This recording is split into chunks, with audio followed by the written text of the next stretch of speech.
Hi guys, I'm Adam Wilborn from WhatCulture. And I'm Andre Agassi. This is the news. So, a bunch of big stories coming out of last night's Raw, most of which revolve around WrestleMania 35, which you probably should have guessed from the title. The biggest story to come out of the whole show is almost certainly Kurt Angle. He's retiring. Raw was in his hometown of Pittsburgh, Pennsylvania last night, and he broke the news. He got a little bit emotional as he told the crowd it was time for him to step down. He would be having one last farewell match at WrestleMania 35. Now, in doing this, Kurt also wanted to wrestle one last match in his hometown of Pittsburgh, so he had a 2.5-minute weird squash thing with Apollo Crews, which was very odd, and then they hugged and smiled and hugged and smiled and yeah, it was lovely. Hugged and smiled. But yeah, Kurt's done.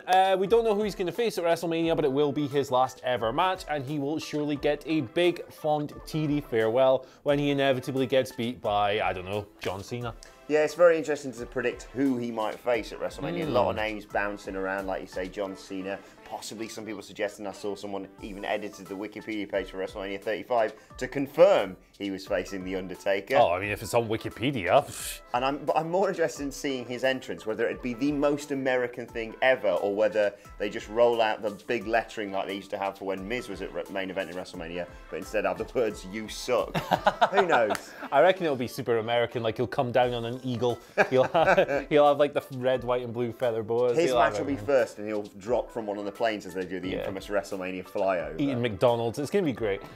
Either way, I think it's probably, the time seems about right for Kurt to retire, right? Like, he's clearly not the wrestler he used to be. It's getting to the point where watching him is actually quite sad. Like, the guy is having clear difficulty even walking to the ring, let alone throwing suplexes and taking bumps and stuff. I think that this is a good move, and he deserves a big farewell. Yeah, I think it'd be going to be great at WrestleMania 35. Speaking of WrestleMania 35, another match was confirmed on Monday Night Raw, and that is Triple H versus Batista, as we anticipated. It is going to be a no-holds-barred match, and Triple H went in heavy on Hollywood Batista. Yeah, he's done pretty well, to be honest. Success is bad. Can't really have a pop at him for any of that. He had a shot at the guardians of the independent scene that were protecting Batista on the ramp. Bye-bye, kayfabe. But yes, it is an exciting match. It's one we anticipated, and I'm kind of glad they've already put the stipulation in there, because that will hopefully mean they don't just have a regular wrestling match. Yes, the Battle of the Shaggers. This is going to be something else, isn't it? Like, we spoke about this several times before. The way to do this match best is probably to just have a fun 12-minute brawl, and it sounds like if it's no holds barred, that's exactly what they're going to do. Look, the promo to set this up was bags of fun. I loved it. Like, give it to me! Give it to me! Hang on. Give it to me! Literally just spat across the floor. Good. Probably the second best promo on Raw after Dana Brooke. I love WWE, and I'm not going to take this. My name is Dana Brooke. I work full hard. Yeah, it was a really good setup. I think the match is going to be awesome. I'm a bit disappointed that we're not going to see Dave fulfilling his promise of hurting everyone Triple H loves, which he said earlier in a promo. Imagine him giving Stephanie a Batista bomb through a car or something. That might be that might be quite weird. But yeah, it's going to be a fun build. It's going to be a fun match. I love Batista. I like Triple H to a certain degree. I think it's going to be cool. Like you say, can't wait. Two old men having a big old spot fest at WrestleMania. What's not a lot? That's what WrestleMania's for, isn't it? Big stupid spectacles. Anyway. Speaking of the opposite of big, stupid things, Alexa Bliss, she's going to be the host of WrestleMania 35. So, Bliss announced this on Raw last night. She had the Moment of Bliss segment in which she promised to reveal the host. She teased Kim Kardashian, which was weird. Got a big round of boos from the crowd as well. The Rock, who was cheered loudly, and the New Day, who were cheered, but not so loudly. She then rolled some footage of some red carpets and some Hollywood ceremonies, and then revealed herself as the host. So, this is probably a good thing, right? Because she hasn't really had much to do since she returned from injury. She's wrestled 2 televised matches. One of them was the Royal Rumble.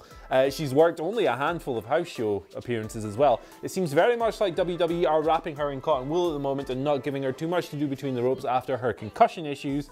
And, you know, she's very charismatic. She's a great character. I think she'll do a great job. Yeah, they don't obviously always have a WrestleMania host, but I like this for Alexa for this year. Like I say, she didn't have anything really to do.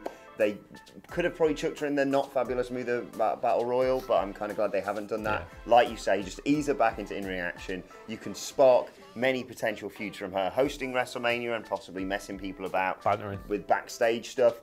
But think at the right now there's not many other people who'd be better than her to host WrestleMania. Yeah, I mean, the only thing I could have possibly thought of was before this weekend when he looked tremendous in the ring, maybe Roman Reigns. But it looks like he's probably going to have a match with someone like Drew or maybe Bobby Lashley, maybe Baron. Who did we speak about the other day? Big Banter Baron. So yeah, no, Alexa's the perfect choice. All she really needs to do is come out and cut a promo and annoy a few people, and she'll have done her job. And they've got those goobers from SNL doing stuff as well, aren't they? So yeah, they'll probably Braun will. I don't know. Did you see that car segment? Yeah, that was very bad.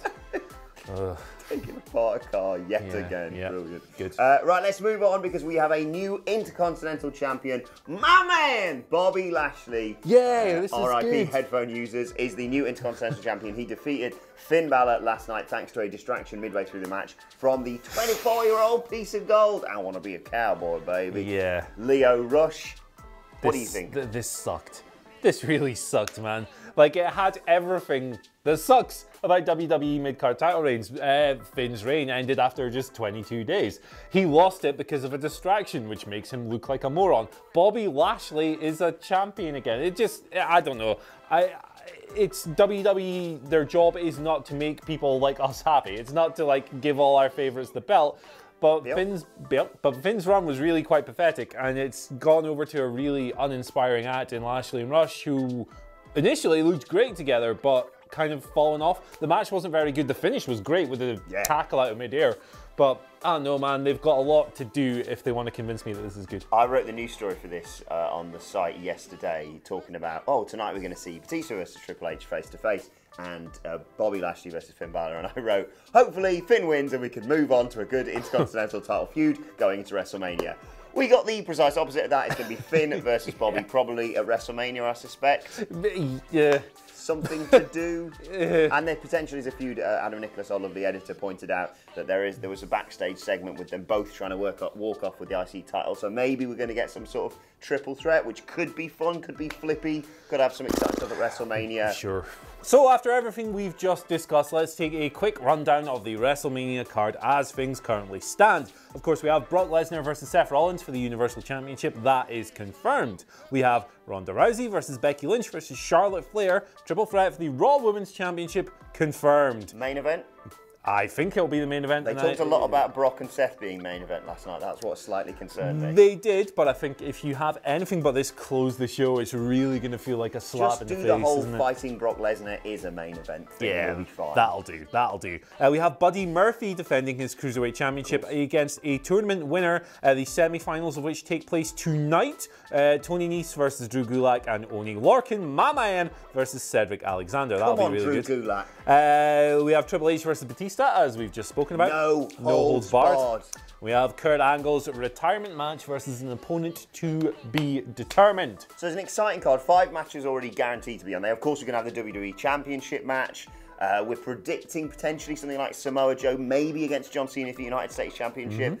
Intercontinental, probably going to get Bobby Finn, aren't we? Or maybe a triple threat with Lio Rush. The 2 Battle Royals, of course, which will inevitably be chucked on the pre-show. And it looks like on SmackDown we might be heading towards some kind of crazy ladder match with all the tag teams. They are going 4-on-4 tonight. The faces versus the heels, essentially. So let's see how that pans out. That could be awesome. I've predicted literally every match at WrestleMania was going to be a ladder match. So I had to get one right eventually. Yeah, and we're going to get one at least terrible. We're going to get at least one really terrible match. So let's say it's Asuka versus Lacey Evans. Oh my God, yeah, that's still got to be booked. So, final story of the day. Harlem Heat, they're going in the Hall of Fame.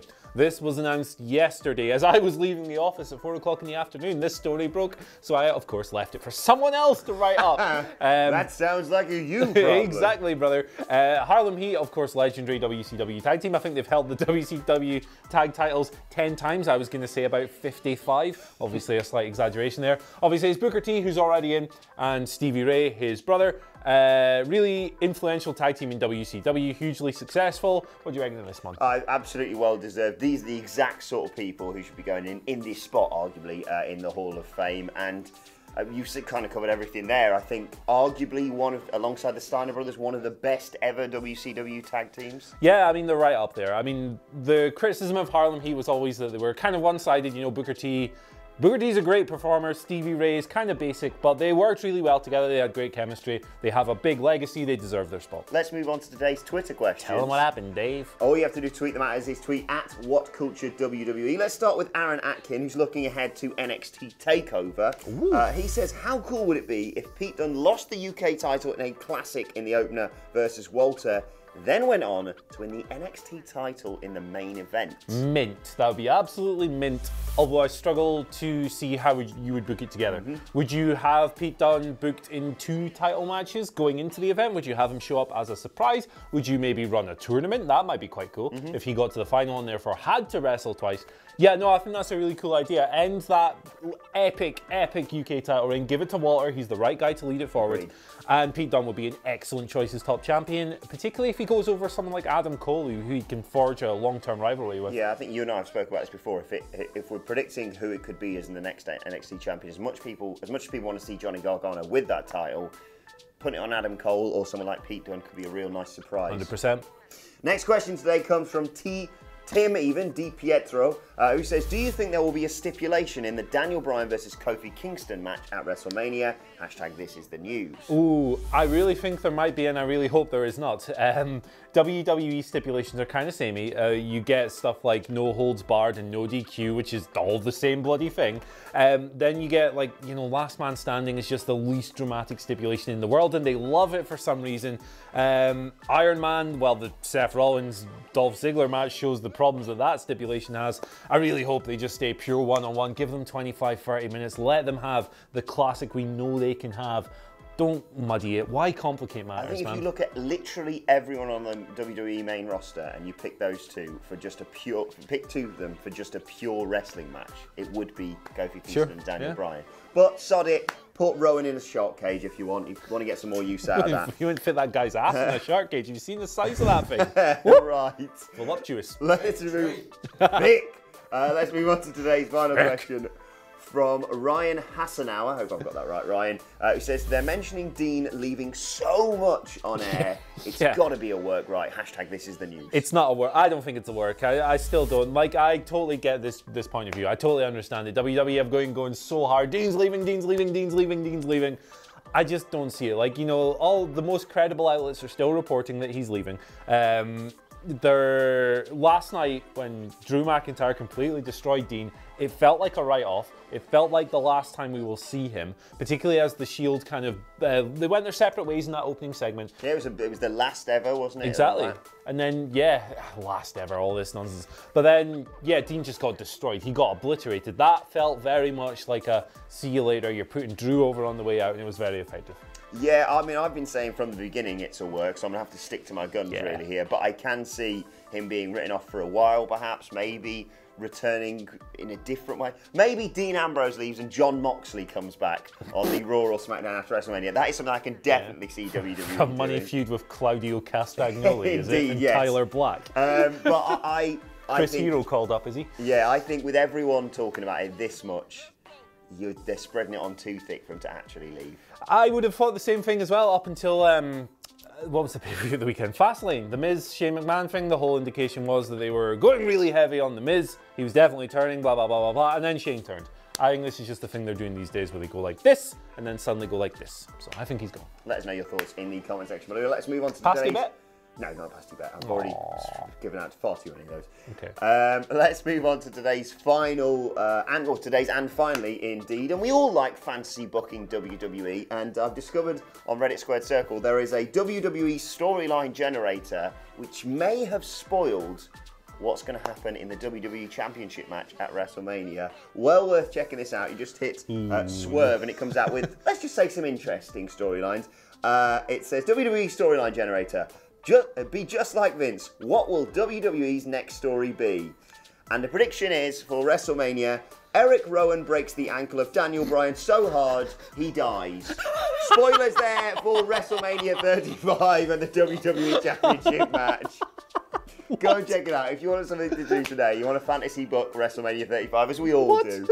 It is well worth checking out. So sorry, spoilers. Kofi Kingston leaves as WWE Champion, and Daniel Bryan apparently dies of a broken ankle at the hands of Eric Rowan.